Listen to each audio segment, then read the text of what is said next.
Praise the lord. ఈరోజు దేవుని వాగ్దానము, దేని కాలమునందు అది చక్కగా నుండునట్లు సమస్తమును ఆయన నియమించి ఉన్నాడు. ఆయన శాశ్వత కాల జ్ఞానమును నరుల హృదయమందుంచి ఉన్నాడు గాని దేవుడు చేయు క్రియలను పరిశీలనగా తెలుసుకొనుటకు అది చాలదు. ప్రసంగి గ్రంథము 3వ అధ్యాయము 11వ వచనము. సహోదరి సహోదరులారా, జీవితంలో అనుభవించగల తృప్తి ఏదన్నా ఉంటే అది దేవుని గురించిన ఆలోచనల వల్లే కలుగుతుంది. దేవుని పనులు సుందరమైనవి, మానవుల గ్రహింపుకు మించినవి, అవి లోపం లేనివి, శాశ్వతమైనవి. అయితే దేవుడు చేసినదేమిటో చేస్తున్నదేమిటో మనిషి అర్థం చేసుకోలేడు. కాబట్టి దాని గురించి ఆందోళన చెందడం మానుకొని తన సొంత కార్యాల్లో ఏదో సంతోషాన్ని వెతికేందుకు ప్రయత్నించడం మంచిదంటాడు. అయితే దేవుడు శాశ్వత కాల జ్ఞానమును నరుల హృదయమందుంచి ఉన్నాడు. కాబట్టి ఈ కాలానికి సంబంధించినవి, నిలిచి ఉండనివి, గతించిపోయేవి మన హృదయాన్ని సంతృప్తిపరచలేవు. భక్తుడు ఈ విధంగా అంటున్నాడు: యెహోవా, నీ కార్యములు ఎన్నెన్ని విధములుగానున్నవి! జ్ఞానము చేత నీవు వాటన్నింటినీ నిర్మించితివి. నీవు కలుగజేసిన వాటితో భూమి నిండి ఉన్నది. అదిగో, విశాలమైన మహాసముద్రము, అందులో లెక్కలేని జలచరములు, దానిలో చిన్నవి పెద్దవి జీవరాశులున్నవి.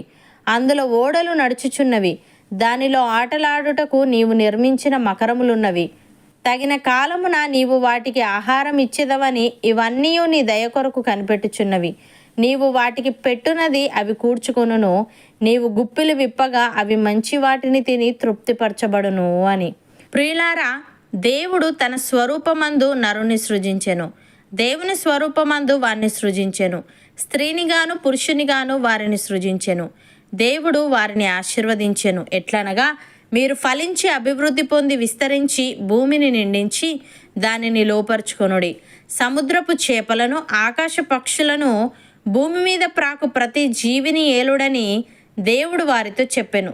దేవుడు, ఇదిగో, భూమి మీదనున్న విత్తనములిచ్చు ప్రతి చెట్టును, విత్తనములిచ్చు వృక్ష ఫలము గల ప్రతి వృక్షమును మీకిచ్చి ఉన్నాను. అవి మీకు ఆహారమగును.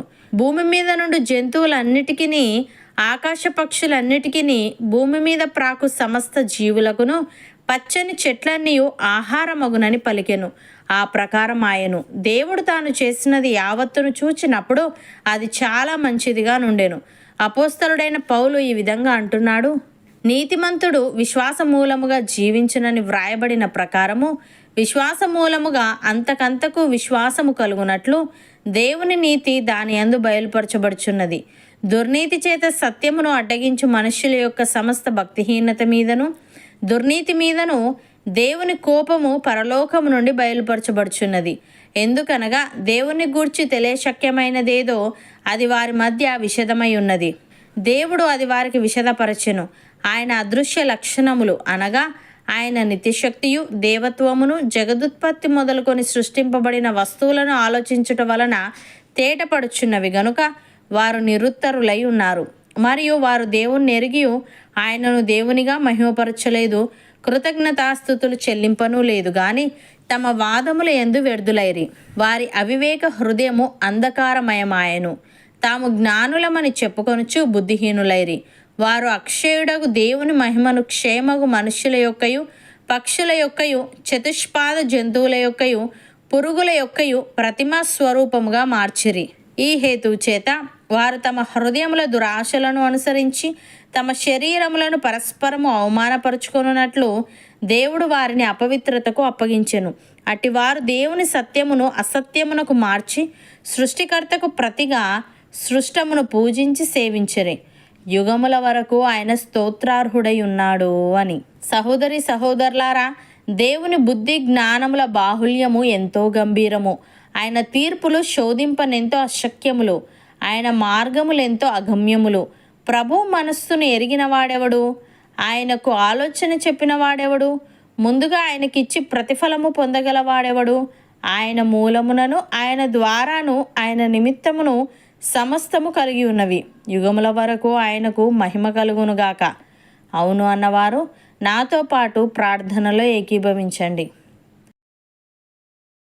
పరిశుద్ధుడా, ప్రేమగల తండ్రి, దేని కాలమునందు అది చక్కగా నుండునట్లు సమస్తమును నీవు నియమించి ఉన్నావు. మరియు నీవు శాశ్వత కాల జ్ఞానమును మా హృదయమందుంచి ఉన్నావు.